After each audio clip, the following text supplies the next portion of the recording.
Shivoham, welcome.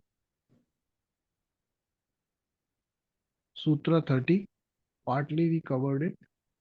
Then comes saṁśaya. Saṁśaya.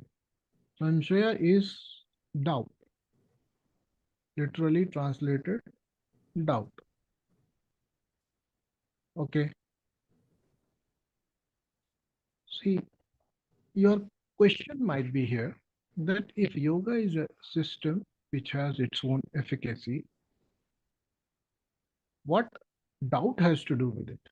For example, like we say in Tantra, that whether you doubt the efficacy of poison or not, when you gulp it, you're going to die. Okay. So if yoga is that effective a system, then where the doubt comes in play? Correct? You see, here, let us understand that when yoga is attempted, it is the mind which works on mind. So it's a corrective mechanism undertaken by you, right? Based on your desire, belief, aspiration, whatever. This belief will have to be set right. Why? Because if you are not having 100% faith in the system, and since mind as a tool is again going to work on mind as an apparatus, okay, right? And there, actually, the vrittis of mind which arise in the substratum called mind, chitta. But what we are actually training and what we are utilizing in controlling the vrittis or the modifications of mind at the level of overall what we call chittam is the intellect. Okay? Intellect. We are utilizing intellect, our buddhi, or in cosmic terms, if we call it, we are utilizing Mahat Tattva, the portion of it which we have it in this microcosm. So basically, when you are saying that doubt is there, it would impact your buddhi. You see, doubt is accepted or rejected at the level of your intelligence or intellect, right? The prime function of mind is to doubt. Let us be clear about it. Mind's function is to give you options. Mind is designed in such a way, at least in human beings, that it gives you multiple options. If mind doesn't do that, it is a defunct mind. Yes or no? When these options come up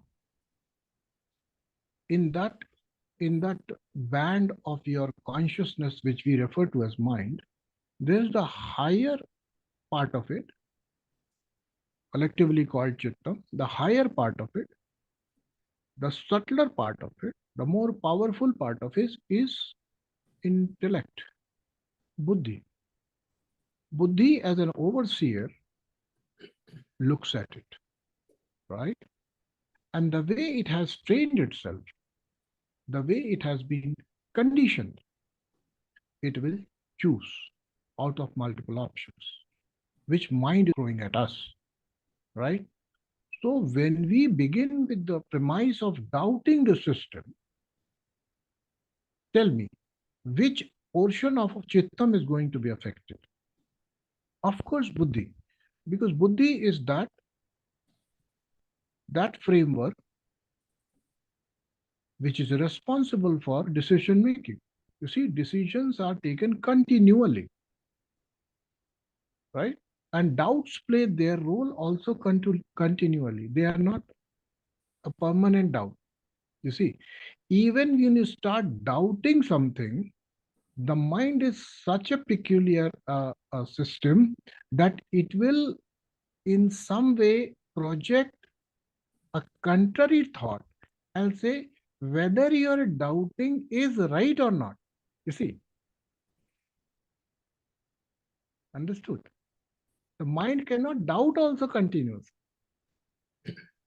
So mind is not stabilized in this way. It is not frozen onto a particular idea. It cannot be.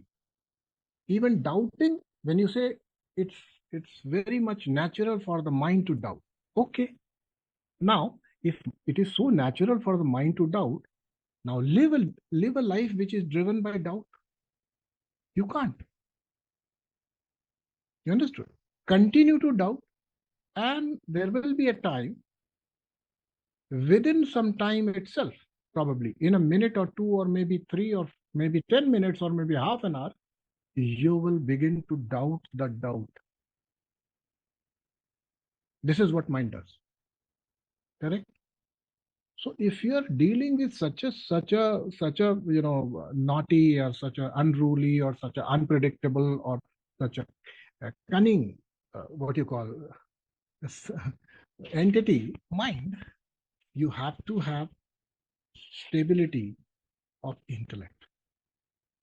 Mind is not something which will give you a complete stability, and therefore Patanjali is right when he says that you have to just somehow control.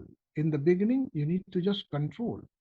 You need to hold on to the processes which mind is carrying out on its own. Because of your own inertia, which mental inertia, sanskaras or vasanas.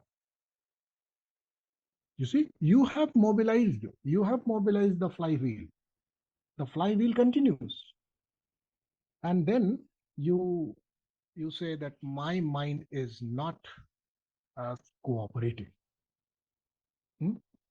What made in the first place that mind to adopt that kind of movement, that kind of locus, that kind of trajectory, that kind of you see tonality? Who made it this way? Mind is a dead object, is it not? So only conscious thing is you. So you, by your desire principle, have moved this flywheel called mind, right? And when it starts moving, in a way, it takes time. You have to exert a lot of control. You have to do a lot of things. Now, exactly opposite to what you did to mobilize it, right? And which agency will work here? Only your intellect. And that is why yogis have been defined as sthiti prajna. In Bhagavad Gita, Lord Krishna defines yogis as sthiti prajna, which means the ones whose intellect is stable. You see? You see? Intellect has to be stable. And what is the state of our intellect? Our intellect. Today you say that this thing seems to be correct for me. This thing, particular thing, seems to be beneficial for me, and I will adopt this particular trait, behavior, whatever, in my personality. Right? This is how you decide. Right? For example, you say exercising every day is good. Who knows that? Who knows that? We know it. That exercising every day is good. Who decided it? Our intellect decided it. Finally, decided that yes, it is good. And then, what did you do? There came a time, maybe just after 2 days of following your exercise regime, right? There comes a time. You say, okay, uh, 2 days I have exercised enough. The mind is throwing options, right? Mind is throwing options. Mind is always busy in throwing options. So it will throw options again. See, it doesn't like monotony. It doesn't like to be disciplined. And it will throw options. You see, you are you not tired? Have you not done enough in last 2 days? Is it not Sunday? Is it not your birthday? Is it not New Year's Eve? Is it a day to exercise? And then who is reviewing these options? Who will finally succumb? Who will give in? That intellect, if it is not stabilized. So I need not say that our intellect mostly is not stable, right? And if you have started following the discipline of yoga, which is probably one of the highest and most toughest discipline, very, very tough discipline. Yoga doesn't allow you even this much leeway, this much margin for error, because yoga is just like mathematics. Follow each and every step, you will arrive at the result.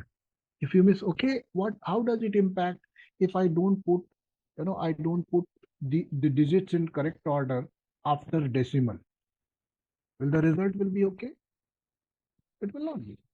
So, like the mathematics, yoga need to be followed in total as prescribed that way, which means it demands very high kind of discipline. And discipline is subject matter of intellect.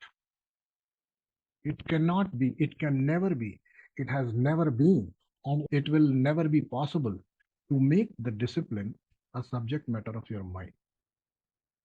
Mind means mana, right? Your mana can never be, disciplined that way if it is given to discipline itself. No, only intellect, the headmaster, the teacher in the classroom, when that is strict, that follows the rule, that is stable, then only, even then, your mind is not so easy to give in. It will continue to throw options. Right? Have you not seen certain students in your classroom, the way they behave when they have not done homework or they don't do homework, consistent failures in that. And each day they have new excuse, right? In the same way, mind continues. And this is one of the most effective capacity of mind. Let me tell you, it's not unusual for the mind. It's not contrary to the nature of mind. If mind doesn't do it, you will be a dumb person. You see? So don't you think that when you have not done homework, your mind doesn't put options?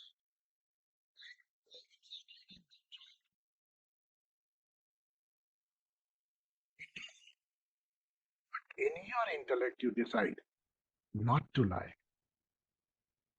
Understand? This is how it goes. So options, multiple options. And when it is about so-called belief, faith, trust in the system, if you begin with that doubt itself, your intellect can never be stabilized. And therefore, even before you adopt the system of yoga, for changing the way your mind works now, you have to have this belief, trust, faith in the system. I have used these words, although these words are quite different in their meaning. But it is about faith, let me tell you. It's not about belief, it's not about trust. You see, I'll tell you what is the difference between faith and belief and trust. How do you trust someone? You trust when there is a favorable outcome or rational outcome, calculated outcome, behavior or something repeatedly, and it is not failing. Then what you arrive at is trust. Belief is uninformed faith and wavering faith. You see, today you believe that there is no God ruling or running this universe. Maybe it's a belief, unsubstantiated though. You have not consulted anybody, or maybe you have consulted but you have not understood, and therefore, or you have not arrived at a firm, conclusive, opinion. That is called belief. Belief is that which is unsubstantiated, unreasoned out, unqualified faith. That is called belief. What is faith? Faith is about being fully informed about something, completely understanding each and every aspect first.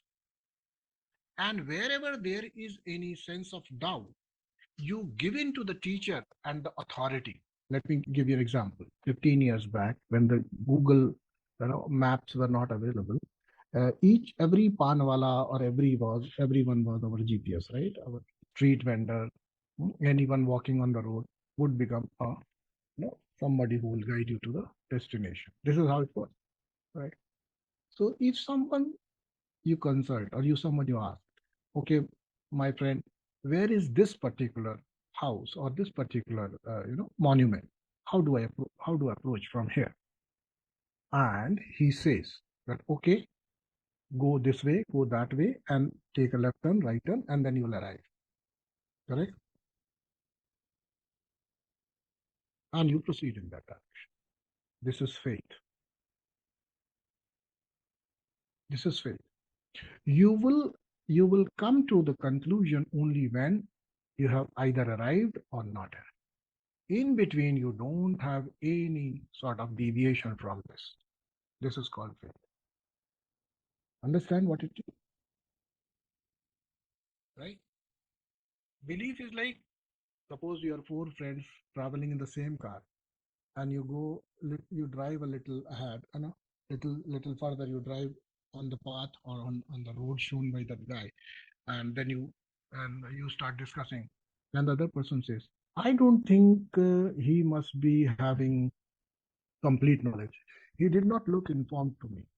Now, if you accept it, then you have shown that it was not faith. It was just a belief at that moment, that you believed that person, right? I'll tell you, right in your kindergarten or even further in your studies, when your teacher came in the classroom and showed you that this is how the letter alphabet A is written, B is written, you completely accepted it, right? And I can tell you, many of the teachers, these where kids go for a study, if some diction pronunciation is little bit flawed also, if their teacher has told that way, they will come, and even if your parents try to correct, they will not accept. They say, no, my teacher has told me this. This is faith. Understand? You understand what it is? So faith is the highest degree of whatever you can believe, or highest belief is trust, unwavering, right? It can never change unless until you arrive at that moment of truth where it has made a difference or did not make any difference. Understand? On the way, you don't have any option available. So this is how faith is. When we begin our journey, it is just as every other education, right? It's like every other teaching, and you have to have faith in your teacher. This is how it goes. If you start doubting, so suppose you're a well-read person and you have studied so many other books, and when your teacher says, no, this is what you should follow, and then you argue. You say, but in that book, in this particular lineage, this is how it is taught. No. If this has popped up in your mind, it simply means that you did not have that faith in your teacher. As simple as that. Your information, whatever is the source, cannot become a ground for creating any sort of suspicion, doubt, or creating any option for yourself if your teacher says that. If your teacher states something, you have to accept it. And you accept it wholeheartedly, enthusiastically, and just like a particular line carved on a diamond, it will never erase. This is how the faith works. And Patanjali says that if you don't have faith in the system, it is the obstacle on the path. Yes, it is. And Patanjali, though he has described this absence of faith as the obstacle, but later on you will see that Patanjali has fully recognized that yes, if teacher goes on telling and a student continues to follow the path, and if he doesn't arrive at any results whatsoever, that is also an obstacle. That's also an obstacle because he is completely sure that everyone who comes, even in his times probably, people were there who could not have faith. And let me tell you, any ordinary mind cannot have faith. It's not possible. Who has faith? The one who has cultured his mind in a particular way. And faith is the most powerful technique. If you see, Patanjali is also contrary to the philosophy of Sankhya, on which the system of yoga actually is evolved. Uh, there is no concept of God. There is no concept of God, right? But Patanjali has subtly introduced God in his philosophy because he believes it, firmly has faith in this principle that anything can be achieved with faith. See, that is why in just gone by sutras, he has introduced Ishvara.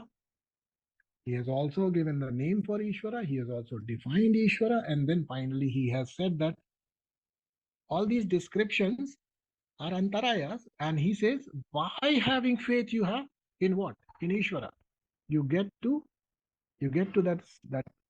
that capacity which does away all these obstacles. In the previous sutra, you see, tatah pratyak chetanadhigamo api antaraya abhavasya.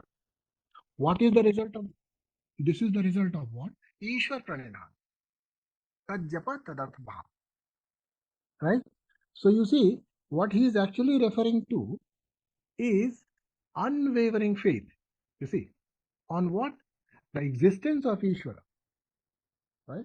But the philosophy he follows doesn't have any place for Ishvara. But he has introduced Ishvara. Ishvara is a force which is higher force. Multiple times we will talk about Ishvara. Why? Because that is about faith. Patanjali hasn't defined Ishvara as someone who is giving you the results of your actions and karma, etc. He hasn't defined it that. You'll have to understand the role of Ishvara in detail in the philosophy of yoga. Though people take yoga as a very secular, kind of a secular system, but it is rooted in belief or the highest belief that is called faith in Ishvara. Everything else is as important, but this is also a parallel ingredient. It cannot be done away, right? So, antaraya abhavasya, antarayas go away. Now, when you say you don't have faith in Ishvara and you are going to talk about antaraya of saṁśaya, which means Patanjali, in a way, is talking about little lesser doubts than the doubt on Ishvara itself, right? Some other doubt, not this doubt on the existence of Ishvara. You'll have to have this faith that Ishvara does exist. And beyond that, if you have any other doubt, Patanjali says that you can be very well trained and equip yourself to do away with that kind of doubt, little lesser doubt, little smaller doubt, insignificant doubt by pranava japa, by contemplating on Ishvara. Right? Tad japa tadartha bhavana.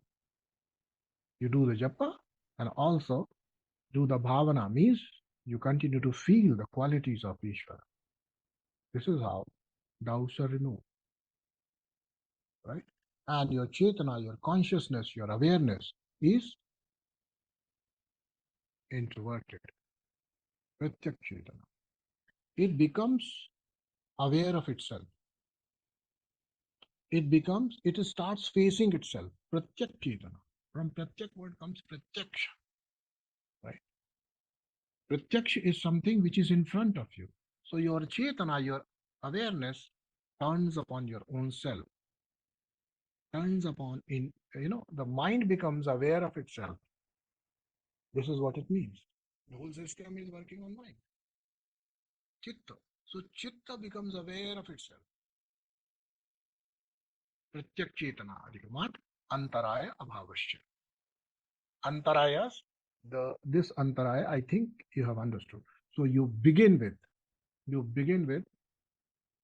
100% faith in Ishvara, and then if little bit doubts come, even at that moment, he's referring to the practice of pranava japa. Now, one thing you should have probably noticed here, Patanjali has given you a therapy.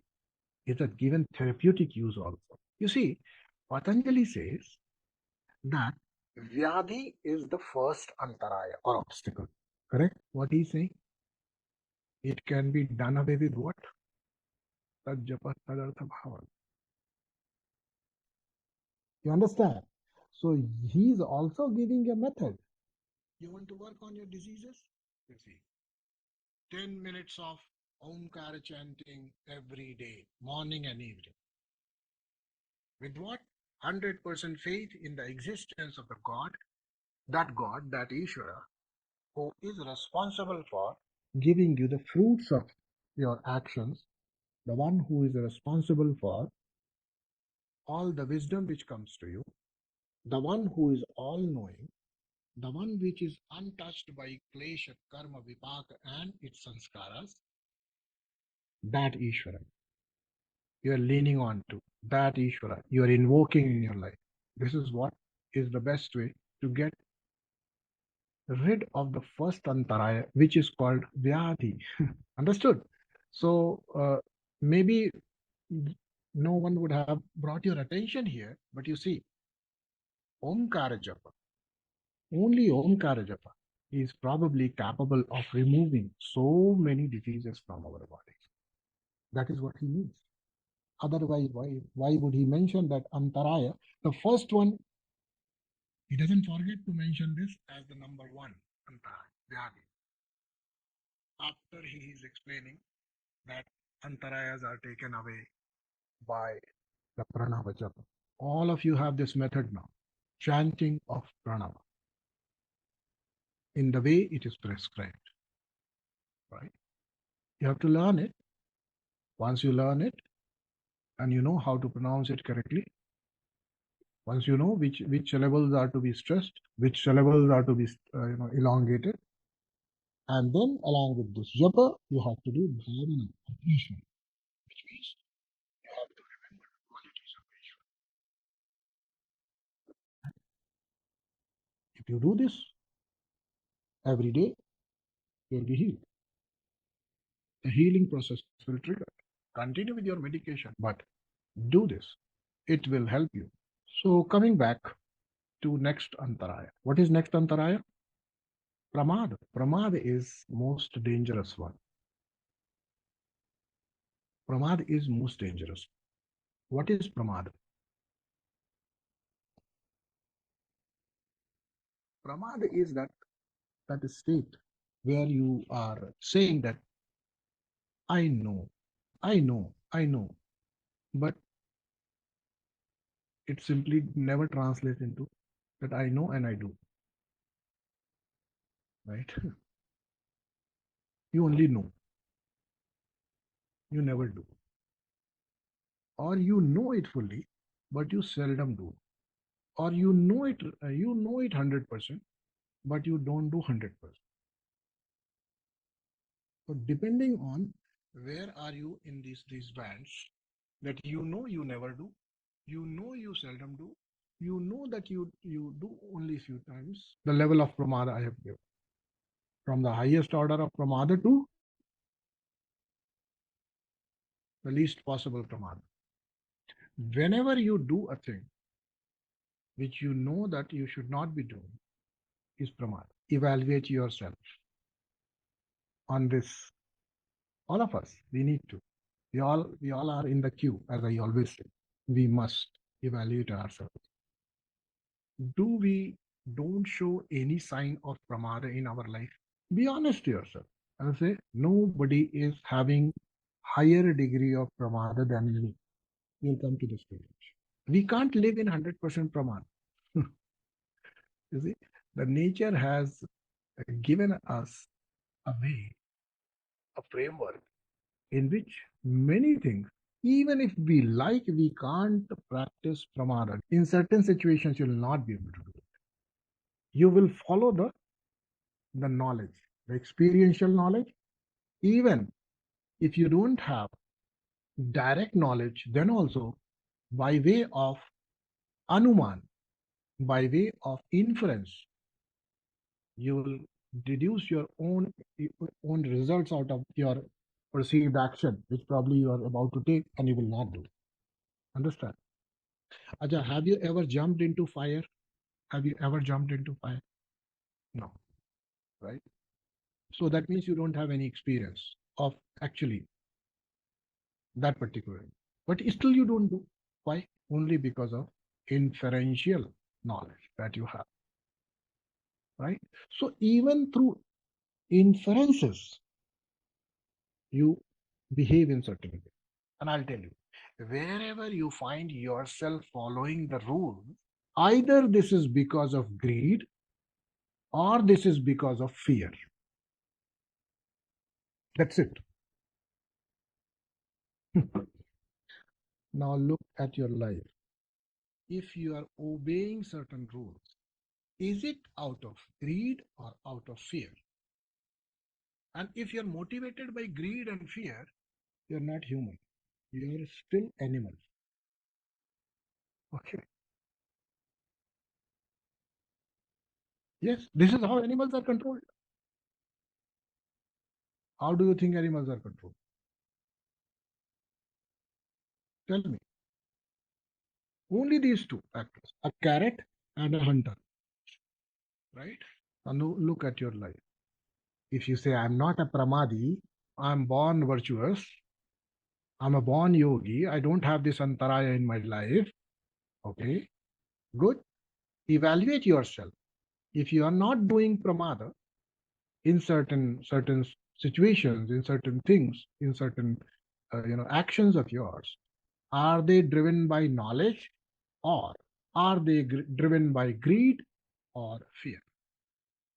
Find out. And if they are driven by greed and fear, we have no right to call ourselves even human. Forget about calling ourselves yogi. Funniest part is, the day you start reading Patanjali Yoga Sutra and you say that, yes, I'm going to work on myself, that day itself you become yogi. The day you start learning, let's say, dance, what others will call you?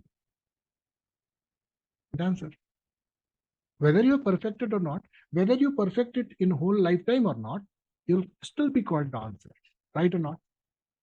So the day you start with this resolve or kind of half-hearted resolve or whatever, as they know, I want to work on my mind, I want to work on my citta-vrittis, and I want to hold on to this discipline. Whether you do it or not, you will be called yogi, right? By others. You know who you are. Who knows you better than that? You know yourself the best.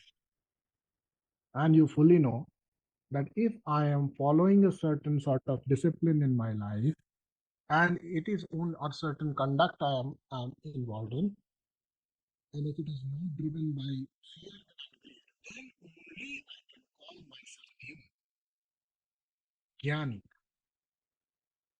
the one who is the traveler of the path of knowledge. Understand? So you have understood probably what is pramāda, where I must do pranayam every day, but you don't do. I must speak truth, you don't speak. I must follow non-violence, you don't follow. I should not accumulate more than I need, but you don't. You should not have attachment, but you have. You see, you know it, right? You know it.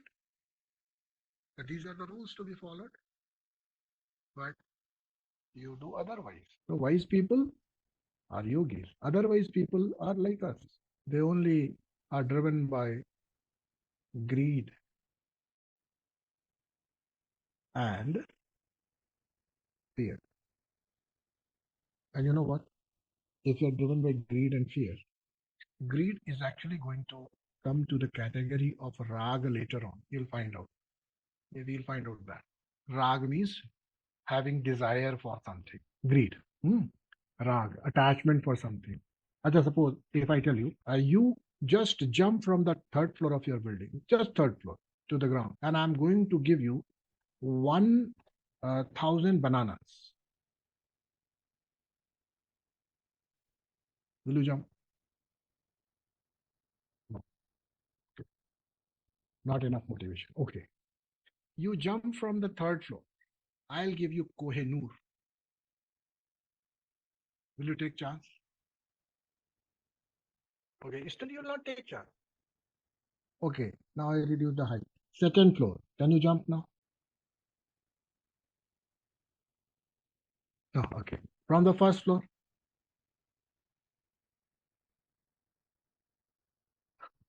Yeah.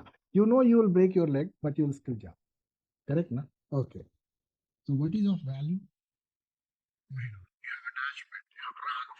So raga is nothing but greed. You have greed for Kohinoor means you have so much attachment, so much need for it. This is what raga is. Patanjali will define that this avidya is what we call lack of knowledge or opposite of knowledge is made up of 5 things. Avidya, raga, dvesha, asmita, and abhinivesh. These are 5. Okay. And by the way, apart from abhinivesh, everything falls in the category of rag, which means to be rooted in opposite of knowledge, or let's say avidya, it is only to be rooted in fear and greed. Understand? I'm just simplifying it for you. If you're driven by attachments and fear, you're not driven by knowledge. And yogi is the one who is driven by knowledge. Okay? So from today onwards, even if you don't want to be a yogi, it is much better to operate from this paradigm of knowledge rather than fear and greed, because it will make you much more, effective, much more charismatic, much more powerful, much more effective human being. And to be honest, very authentic human. It will elevate you to another pedestal, I can guarantee. If you don't operate out of fear and greed, rather you operate out of knowledge. We were discussing pramāda, and we arrived at this. Anyways, pramāda is doing contrary to what we know is right. And I have added something here. Doing right is also not right if it is not done with the right kind of understanding.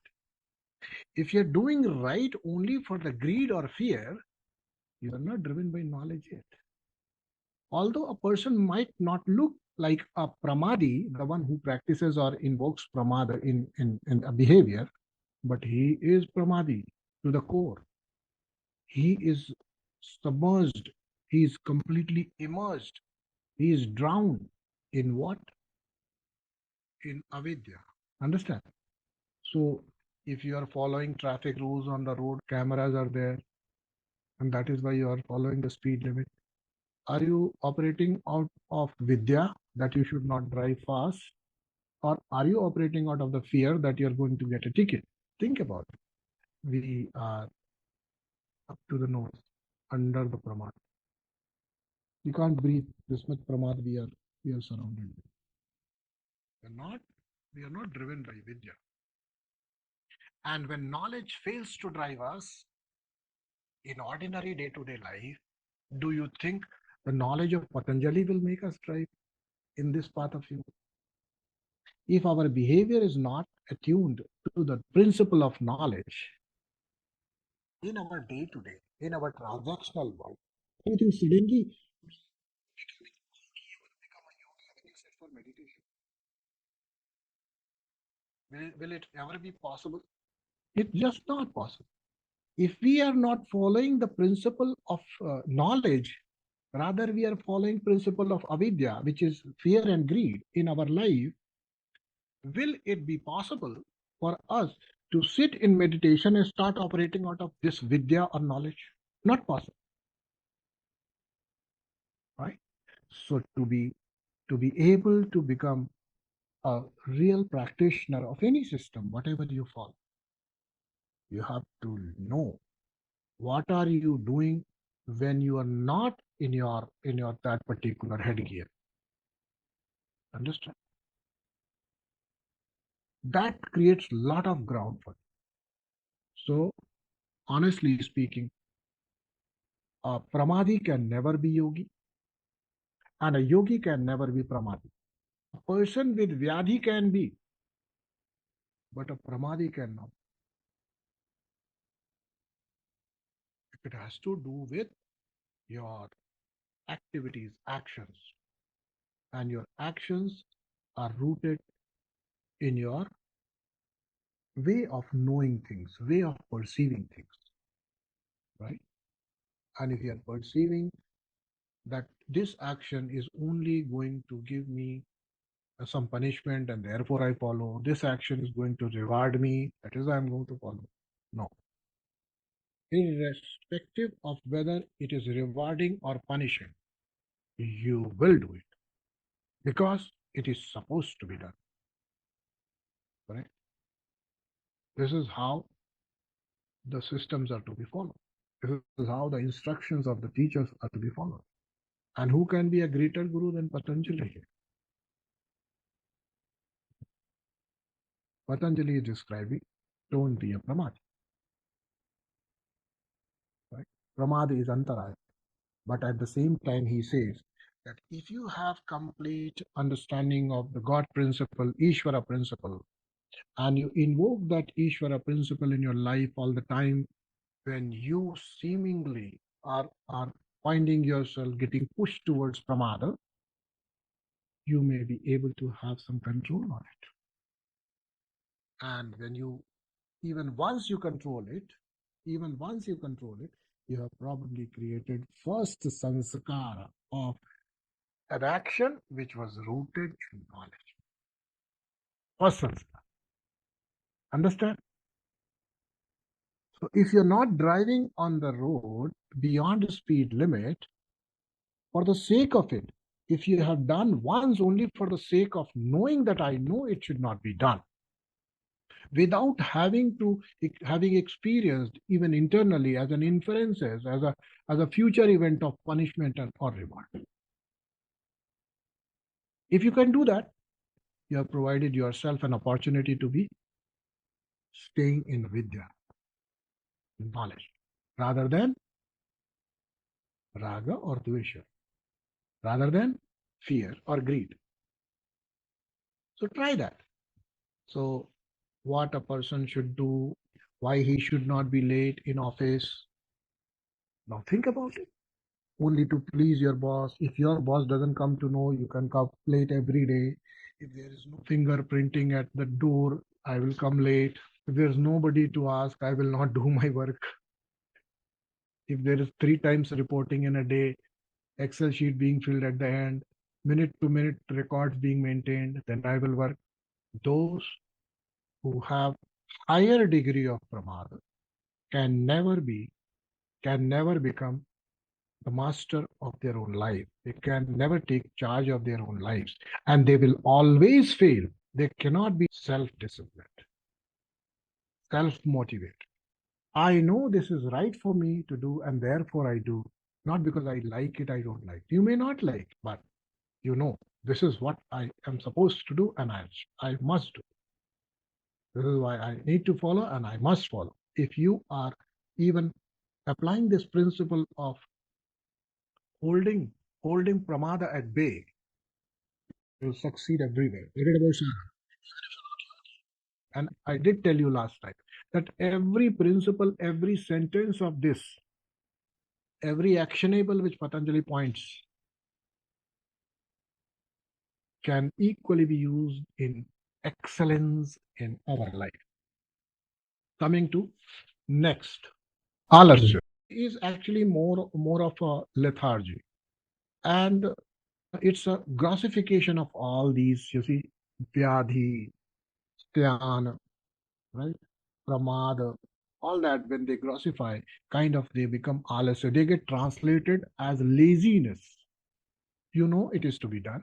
You know it is right, it is correct, it is beneficial for me to do this thing, but still you say, not today, tomorrow, which means alasya. Styāna, materializing. Styāna is mental inertia, but alasya is physical inertia. And your styāna gets translated to alasya when it passes through the pramāda. Understand? You don't challenge it at that level of styāna, it becomes pramāda. And when pramāda further grossifies itself, it manifests as alasya in your life. This sutra can be the biggest lesson for those startups, those entrepreneurs, those people who want to succeed in their life. Patanjali has a kind of codified the success here. You want to succeed? Work on these. Don't give these damn things even an iota of space in your life. This is what he says in the language of, sutras. Especially yogi, not at all. Alasya, no. It's antarāyāḥ. Now he says, by doing pranava japa, alasya can be done away. You see, how, why? At least for that time, when you are in laziness, when you sit in a proper posture and start doing chanting of Omkar, you have started, you actually done away with alasya. That moment itself, yes or no? And after having done it for some time, you will later feel, this much I have done, I've made myself sit in a proper way, I have come in a proper posture, I'm chanting Omkara, and by the time you are alert, now when you are alert, you'll say, okay, why not I will go ahead and do it, the work at hand instead, rather than chanting pranava only to overcome my alasya. What is the ultimate goal? That I must engage in the prescribed activity. Yes or no? Yes, pranava japa does that also. And by the way, japa is not important, let me tell you. Japa is only a means. Bhavana, tadartha bhavanam is more important. What is the meaning of God whom you remember is more important. Once you understand who the God is, whenever you will remember, you will jump out of your bed. Forget about alasya. Because he is the cruelest of cruel in giving you your bhoga, in punishing your wrong deeds, in punishing your styāna, in punishing your avidya. That is how he is called just. As compassionate he is when he is doing this, as he is when he is giving you the fruits of good karma. So that is why tadartha bhavanam is very important. Do you think this whole world runs without any agency behind it? You have to infer it. Even if you're a non-believer in God, you say, I don't believe in the principle of God, then you have to take it as the power of Prakriti. Incited by whom? By God. God means the conscious principle. Because Prakriti, for that matter, is dead. It doesn't feel itself. It doesn't know itself. Whatever you are knowing in this world is Prakriti. And who knows it is consciousness. Right? So not a limited consciousness, that is infinite, omnipresent, omniscient consciousness. That is God, simple. So anyways, from the point of view of this philosophy, This is accepting the presence of such a higher principle. See, you as a conscious principle are also untouched by klesha karma, vipaka karma, and ashayas. All that. You are also untouched. But for that, you have to graduate to Sankhya philosophy, follow the path of yoga, take that experience directly, and then move to Vedanta. Yoga is ultimately a step below, or you can say that it's a stepping stone for the Vedanta. You know, God and me are one. There is no special God. I have placed that principle separate from me only for the time being. Right? Just like that, we begin in solving our question papers. When you say the question is given some questions, and you say, let X be the answer. Okay. Let X be the result. Okay. See, when you already assume that X is the result, why do you solve it? This is how. Let X be the creator. That let the Purusha Vishesha. Later on, you realize all that Visheshata is in me. Only a paradigm shift has to happen. And that is possible when you have had some experience of consciousness. Right? What that consciousness is in me. Whatever is known is not consciousness. The knower is consciousness. Right? And you have mentalized it. I know perfectly well. When I said that, you know, I know. Right? Now I know. No, Baba, you don't know. That is the problem. Experiential. You have to have this. And that is for that, you must get into that state which is called samadhi. In yoga, it is called samadhi. In tantra, we call it samavesh. Right? Yoga uses the dharana, dhyan, samadhi. They call it samadhi. Tantra uses only dharana. Why? You are only beginning with dharana. Why should we call it samadhi or anything? You begin with dharana. Dharana transmutes into dhyana. Dhyan becomes samadhi. We begin with dharana. And we never call anything as dhyan. In certain tantric scriptures, it has been mentioned, though, that what are the 8 systems which we call 8 limbs of yoga? How do we compare it with certain terminologies of tantra? That is a separate thing, and that is for the initiated people. You know, those who get into the initiation of Tritiya Koti, for them, there all this thing is discussed. How tantra is also kind of equivalent to the system of yoga. And that is why in the beginning I told you that both are Siddha Marga. Tantra and Yoga. Both are Siddha Marga. And honestly so. Only the principle wise or philosophy wise, Tantra is, Yoga is a philosophy. Only Patanjali presents it. These are only 195, 96, whatever sutras. This is the philosophy, whole philosophy. But where is the practical?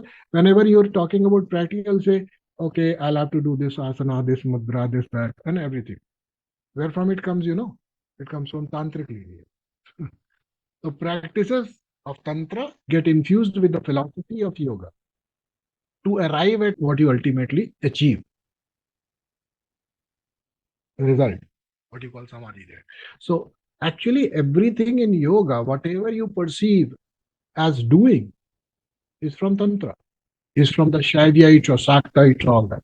You know, they are from there. They're not from yoga. Right? There are no processes. This is only philosophy. So yes, philosophy wise, yes, they accept Ishvara, but only let X be Ishvara. Only to begin.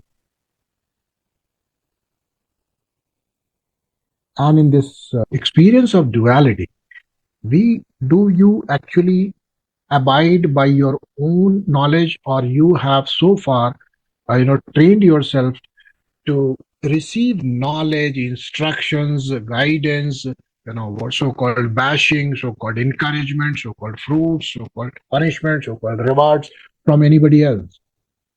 Yes, definitely somebody who is other than us. This is how we have been trained.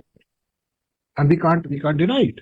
So for the beginner, to assume that there is a consciousness, a level of consciousness, or a spatial consciousness, which does all this for us. Only a presumption. Okay, but the hardcore Patanjalists will refute it. They will say, sorry, why are you misleading the audience? Yoga believes in three, Prakriti, Purusha, and this Ishvara. There are three. There is never any union of Jiva with or the Purusha with the Ishvara. Prakriti is also eternal. Ishvara is also eternal. Jiva is also eternal. Right? So Patanjalists will refute it. But that's not what we are eligible to discuss. Right? It's like questioning the string theory or discussing string theory without having understood even the Newtonian physics. Whether there are 10 dimensions or whether there are 20. Understand? There's no point. What is the point? We have to first, come to that level. All right? Okay. So let's pray and then we leave.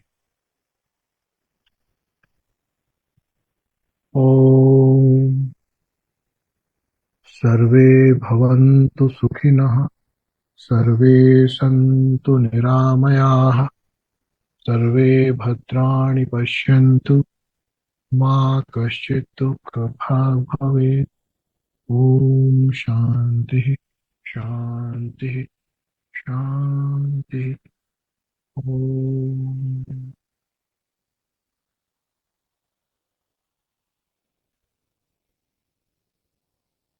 Shiva.